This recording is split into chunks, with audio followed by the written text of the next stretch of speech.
അവസാനമായി എൻ്റെ സഹോദരങ്ങളോട്, ഈ ശബ്ദം ശ്രവിക്കുന്ന ആരൊക്കെ ഉണ്ട് അവരോടെല്ലാം ഞാൻ അങ്ങേറ്റത്തെ നസീഹത്തോട് പറയട്ടെ, ദുആ ചെയ്യുക, അള്ളാഹുവിനോട് പ്രാർത്ഥിക്കുക.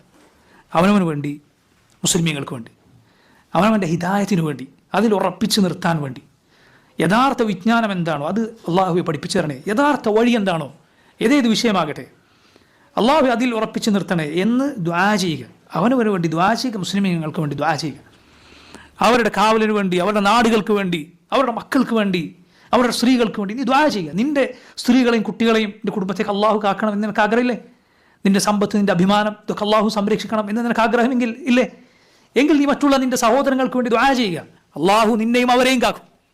നിൻ്റെ ദുആ അള്ളാഹു സ്വീകരിക്കും. അവർക്കും നിനക്കും അള്ളാഹു റബ്ബുൽ ആലമീൻ പ്രതിഫലം നൽകും.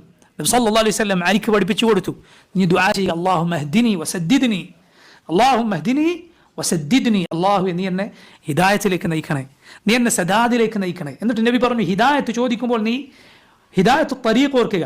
ഒരു സ്ഥലത്തേക്ക് പോകാനുള്ള യഥാർത്ഥ വഴി തെറ്റാതെ ആ ശരിയായ വഴിയിലൂടെ തന്നെ പോവുക, അത് നീ ഓർക്കുക. സദാദ് ചോദിക്കുമ്പോൾ നീ അമ്പെയ്യുമ്പോൾ അത് ഏറ്റവും കൃത്യമായ സ്ഥാനത്ത് കൊള്ളിക്കുക എന്നൊരു കാര്യമുണ്ടല്ലോ, അത് നീ ഓർക്കുക.